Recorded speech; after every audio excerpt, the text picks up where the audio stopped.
Assalamu alaikum and welcome back to the channel. Today our topic of discussion will be carboxylic acid. Basically intermediate में FSC second year का chapter number 13 है.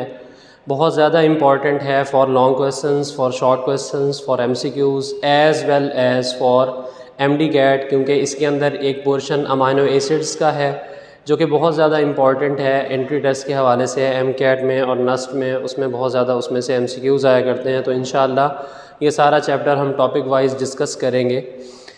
तो start करते हैं. आइए जी, सबसे पहले तो हम डिफ़ाइन करते हैं कि जी कार्बोक्सिलिक एसिड्स क्या चीज़ें हैं.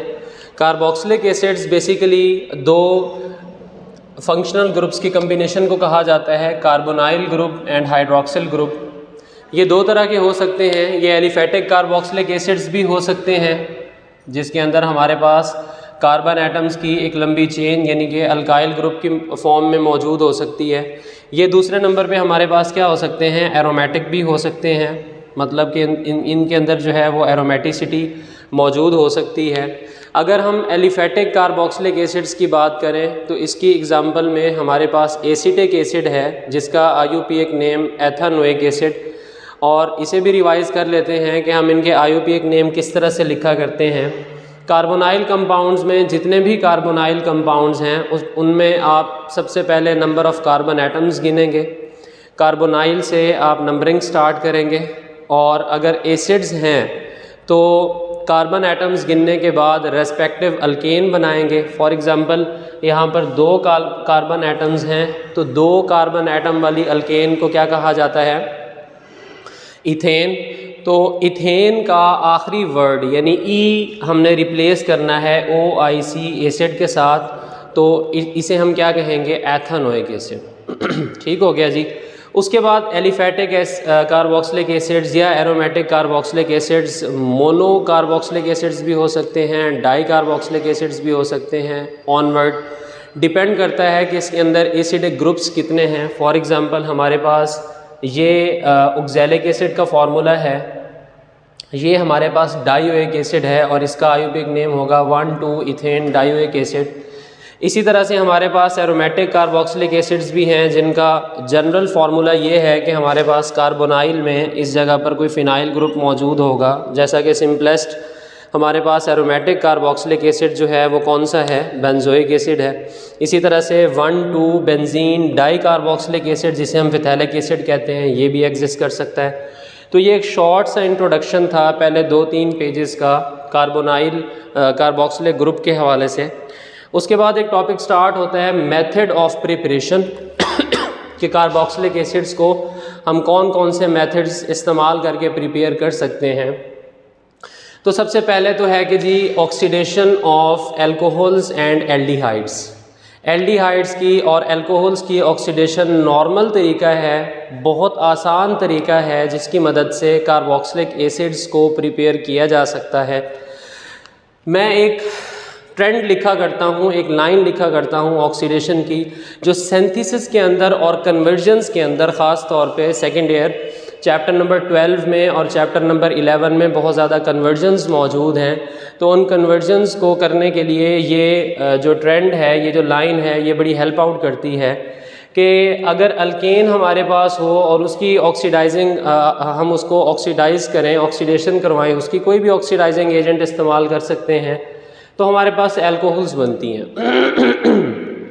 अब जो एल्कोहल है वो 3 तरह की है. प्राइमरी बन सकती है, सेकेंडरी बन सकती है, टर्शरी भी बन सकती है.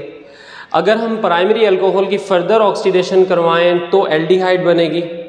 सेकेंडरी अल्कोहल की हम वो भी डिस्कस करेंगे. अगर हम सेकेंडरी अल्कोहल की ऑक्सीडेशन करवाएं तो हमारे पास कीटोन बनेगी. और टर्शरी अल्कोहल की ऑक्सीडेशन हो नहीं सकती. टर्शरी अल्कोहल जो है वो डिहाइड्रेट करती है, एलिमिनेशन रिएक्शन देती है और हमारे पास अल्कीन बनती है. इसी तरह एल्डिहाइड की अगर ऑक्सीडेशन करवाई जाए तो क्या चीज़ें बन जाती हैं, कार्बोक्सिलिक एसिड्स. मींस के अगर आपने अल्कोहल से कार्बोक्सिलिक एसिड्स बनाने हों तो आपको 2 स्टेप्स लगेंगे, और अगर एल्डिहाइड से आपने कार्बोक्सिलिक एसिड्स बनाने हों तो आपसे एक ही स्टेप में ये रिएक्शन कंप्लीट कर सकते हैं. फॉर एग्ज़ाम्पल हमें जो है वो एक एल्डिहाइड दिया गया था जिसका नाम था मेथनल, और हमें कहा गया था कि जी इस मेथनॉल को आप कन्वर्ट करके दें किसके अंदर, यहाँ पे लिखा हुआ है, इसे कन्वर्ट करके दें जी मेथानोइक एसिड में। ये कन्वर्जन शॉर्ट क्वेश्चन में आपसे पूछी जा सकती है।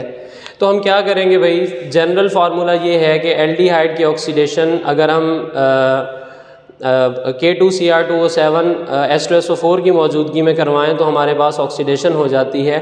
और ऑक्सीडेशन की प्रोडक्ट याद करने के लिए मैं बच्चों को कहता होता हूँ, स्टूडेंट्स को, कि ये बड़ा आसान है ऑक्सीडेशन के लिए, कि आपने सिर्फ कार्बोनाइल के साथ वाले हाइड्रोजन के अंदर एक ऑक्सीजन का इजाफा करना है। उसके अलावा नंबर ऑफ़ कार्बन एटम्स जो है ये क्या रहते हैं, कंजर्व्ड रहते हैं, सेम रहते हैं। जितने आपके एल्डिहाइड के अंदर नंबर ऑफ़ कार्बन एटम्स होंगे उतने ही आपके प्रोडक्ट में नंबर ऑफ़ कार्बन एटम्स मौजूद होंगे। जैसे फॉर एग्जांपल मेथनॉल था आपके पास, मेथनॉल में एक ही कार्बन था और हमने इसकी ऑक्सीडेशन करवाई। ऑक्सीडेशन में हमने क्या करना है, सिर्फ इस हाइड्रोजन के साथ हमने एक ऑक्सीजन का इजाफा करना है और ये देखें वही एक कार्बन है।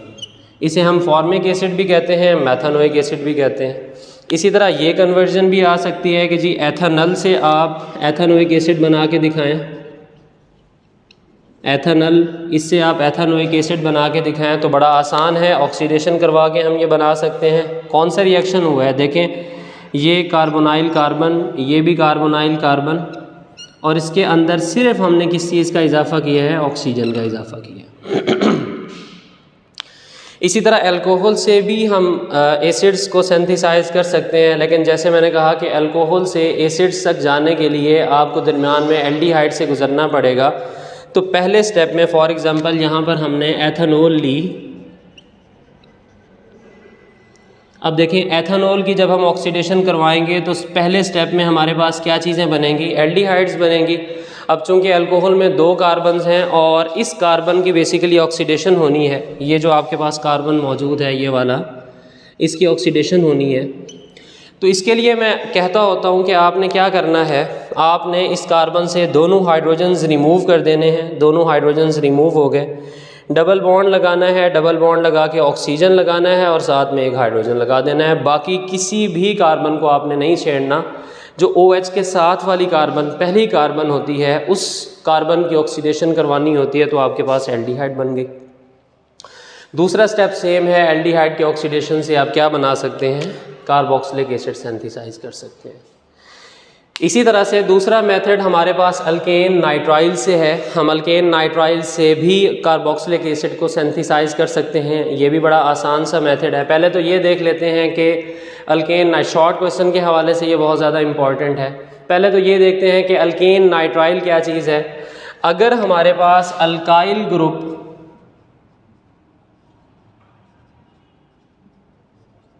और साथ में सियानो ग्रुप, ये 2 ग्रुप्स आपस में मिल जाएं तो जो प्रोडक्ट बनती है उसे क्या कहा जाता है, अल्केन नाइट्राइल करवाई जाती है। उसे क्या कहा जाता है, अल्केन नाइट्राइल कहा जाता है। अल्केन नाइट्राइल की हमने क्या करवानी है, हाइड्रोलिसिस करवानी है। आप एसिडिक मीडियम भी इस्तेमाल कर सकते हैं, एसिडिक कंडीशंस भी इस्तेमाल कर सकते हैं, आप बेसिक कंडीशंस भी अप्लाई कर सकते हैं। जनरल रिएक्शन ये है, याद करने का तरीका, जितने नाइट्रोजन के साथ आपने बॉन्ड्स लगाए हुए हैं उतने ही नाइट्रोजन के साथ हाइड्रोजन लगा के क्या चीज़ लाइब्रेट कर दें आप, अमोनिया लाइब्रेट कर दें यहाँ से। बाकी आपके पास RC बचेगा, उसे उसके साथ डबल बॉन्ड O और OH लगा के आपके पास क्या चीज़ बन जाएगी, एसिड। यानी कि जब आप हाइड्रोलिसिस करवाएंगे अल्केन नाइट्राइल की तो product will be carboxylic acid and ammonia. MCQs है कि अगर अल्केन नाइट्राइल की हाइड्रोलिसिस करवाई जाए तो जो प्रोडक्ट्स बनती हैं वो कौन कौन सी होती हैं, तो ये आपको पता होनी चाहिए। इसी तरह इसका मैकेनिज़्म है जो कि इंटर की बुक में मौजूद नहीं है, लेकिन MCAT के हवाले से काफ़ी ज़्यादा इम्पॉर्टेंट है और ओवरऑल BS के हवाले से इम्पॉर्टेंट है। इस वजह से हमने ये सॉल्व कर लिया हुआ है।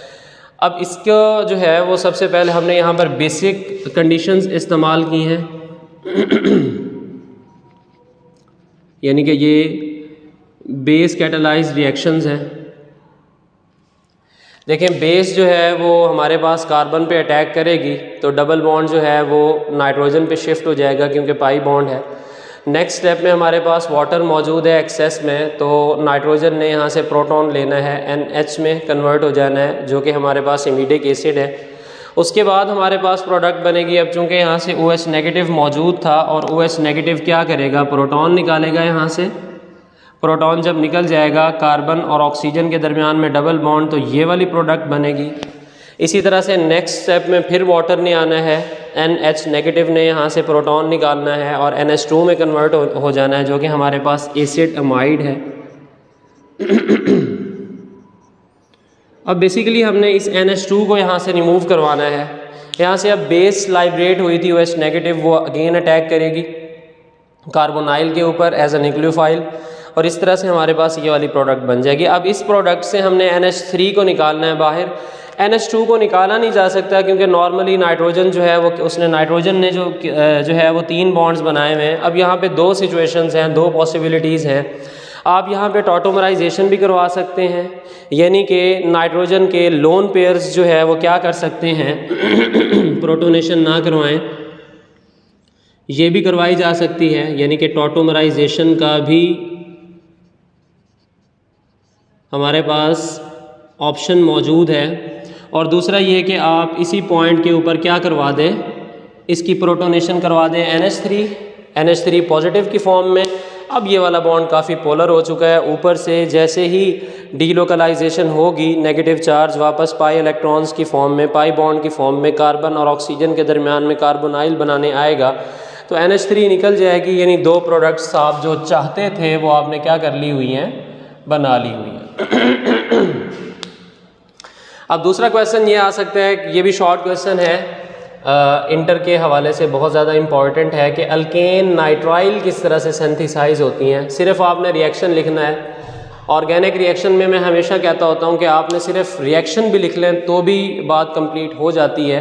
अब फॉर एग्ज़ाम्पल आपके पास RBr है और साथ में KCN। अब हमने जो चीज़ बनानी है वो हमारे पास RCN है, अल्केन नाइट्राइल।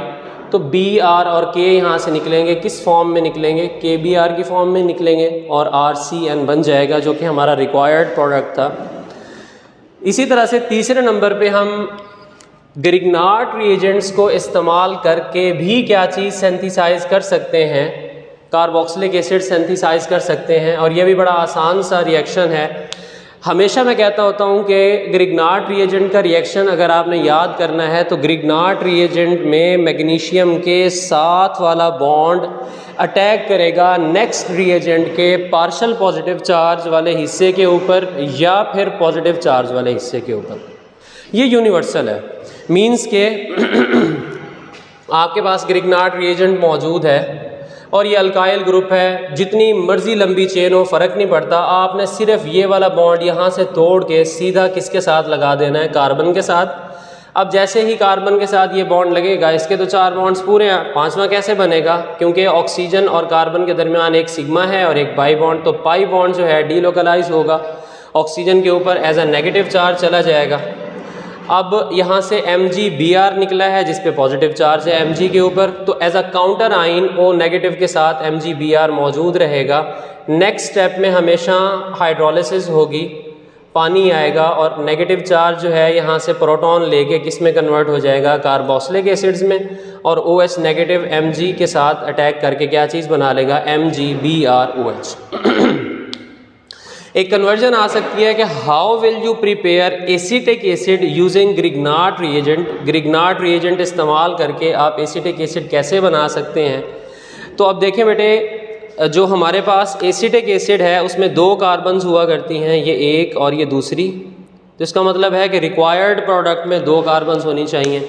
एक कार्बन तो कार्बन डाइऑक्साइड में मौजूद है, तो हमें कौन सा ग्रिग्नार्ड रिएजेंट चूज़ करना है, कौन सा, मिथाइल मैग्नीशियम ब्रोमाइड। एक कार्बन यहाँ से आएगी, एक कार्बन यहाँ से, वही मैकेनिज्म फॉलो होगा और हमारे पास क्या चीज़ बन जाएगी, एसिटिक एसिड बन जाएगा। तो ये आज का हमारा टॉपिक था। अगर इसमें से आपका कोई क्वेश्चन हो तो कमेंट बॉक्स में आप पूछ सकते हैं, और अगर इस क्वेश्चन की, इस लेक्चर की आपको PDF चाहिए तो जो डिस्क्रिप्शन में व्हाट्सएप नंबर दिया हुआ है उस पर टेक्स्ट करके आप इसकी PDF मंगवा सकते हैं।